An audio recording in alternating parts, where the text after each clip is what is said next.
Chris Lee and Blake Lovell of Southeastern 14 here. We are presented by Steaks. Blake, today we talk about week 2. Wake Forest visits Vanderbilt.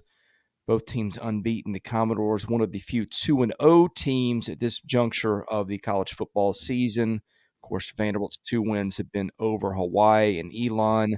Wake's has been over VMI. I think Vanderbilt looks a little bit improved.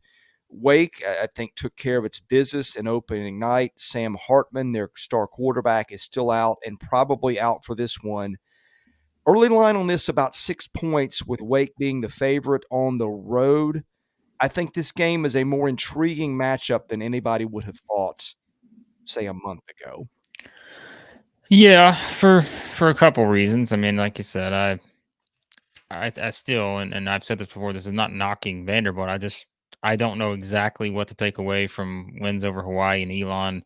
I think it's clear that Mike Wright at quarterback will be able to give them some versatility in terms of having a guy who can run and make plays, with his legs. But I still don't know exactly what I expect to see in the passing game, at least down the field, which will be needed, I think, to obviously beat opponents like Wake Forest, SEC opponents. So I think that's, to me, one of the questions heading into this game is, once that is in a position where maybe you're not going to be able to do some of the things you did against Hawaii and Elon, how does that look? What's that adjustment look like? I think that's probably my most interesting question for Vanderbilt heading into it. And like you said, for Wake Forest, I don't know what you take away from a basically 5 touchdown win against VMI. Your starting quarterback is not there.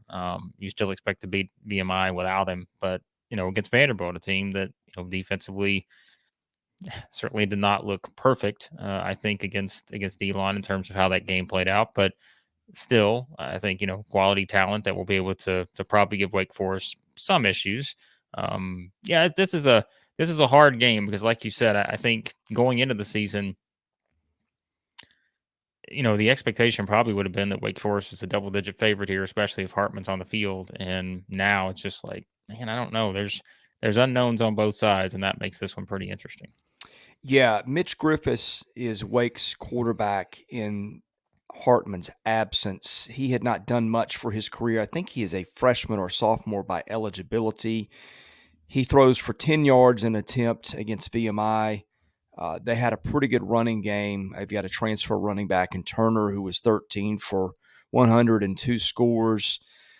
I think this is going to be very interesting because Vanderbilt has looked very different at times defensively.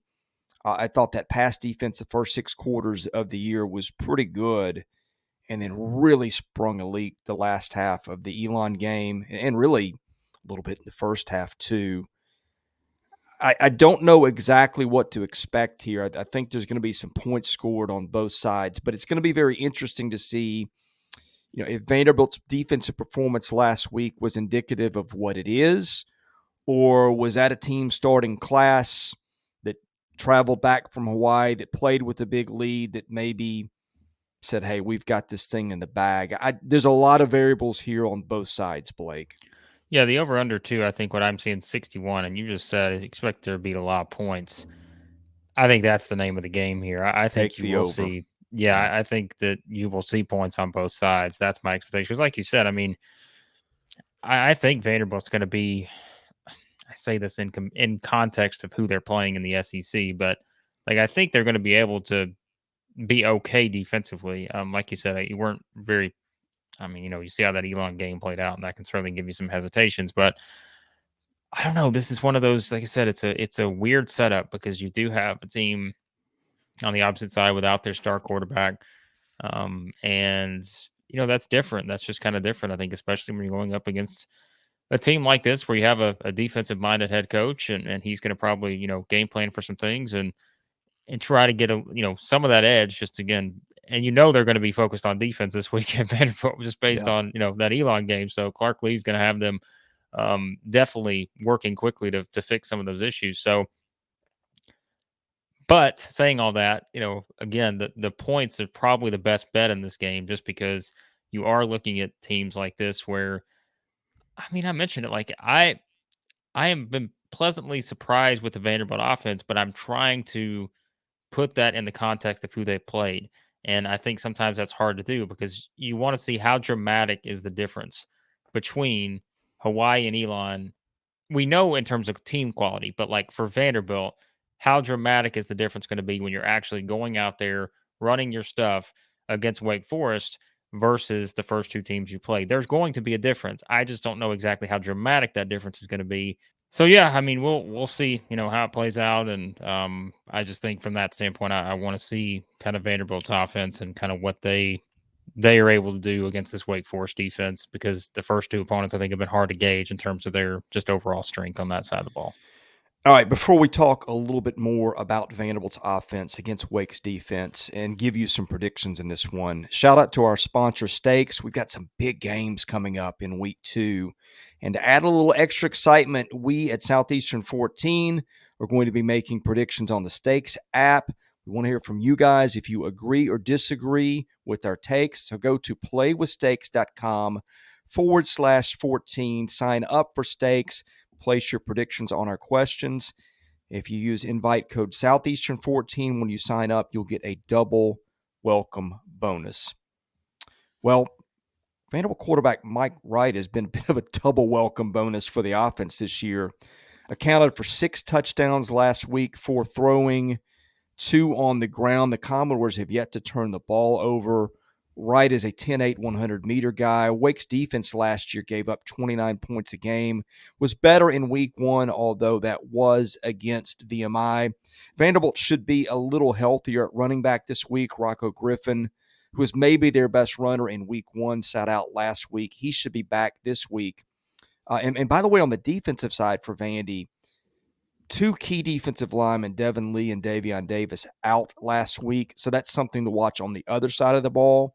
If those guys come back and they didn't play in week 1, I think that makes a big difference on Vanderbilt's defensive line. They're not stars, but they make a big difference because that's where Vanderbilt's kind of weak.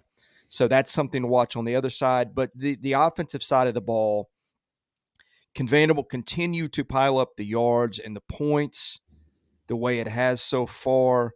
It scored 63 in week 1, although 14 of those were defensive points. And is Wake's defense better? It certainly looked better last week.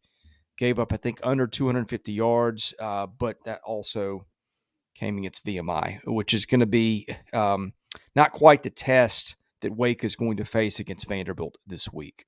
Yeah, and then that just makes it such a tough game to call. I really do think that. Like, I think there's so many different ways this game could go. Whereas some of the games we talk about, we're like, look, this is the most likely expectation, and there's really, maybe 2 ways this game could go. I feel like this one's all over the place because I just think there are so many unknowns with both teams to this point. But I think what we do know is, at least going into the season, we thought Wake Forest would be a better team, and they are. I think still heading into this thing. I mean, again, what does that look like without your quarterback?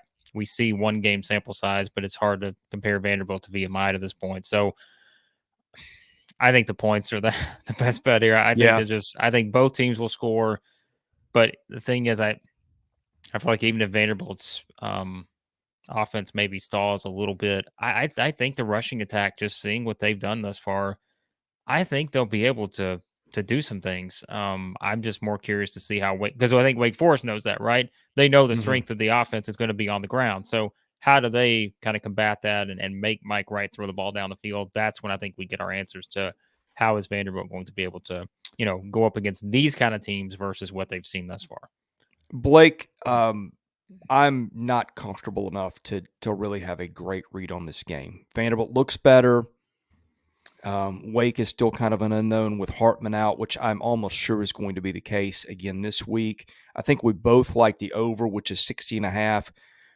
Vanderbilt started as a 6-point underdog. It has moved up to 7.5. I thought 6 was low, and apparently the public agreed with that.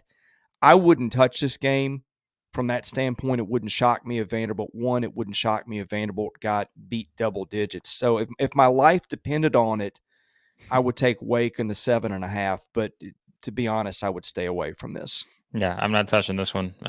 If there's any consideration on this one, it would be the over. I wouldn't touch the spread. I just don't think it's. I said a minute ago. There's too many ways this game could go. And I just don't think you have a good read on either team yet. And when you have injuries and those kind of things factoring in, betting wise for me, those are the kind of games that I want no part of from a point spread standpoint. All right, he's Blake Lovell. I'm Chris Lee. We will be previewing every SEC game for week 2. In fact, we'll be doing every SEC game all season. Visit our sponsor Stakes, and we'll see you again soon.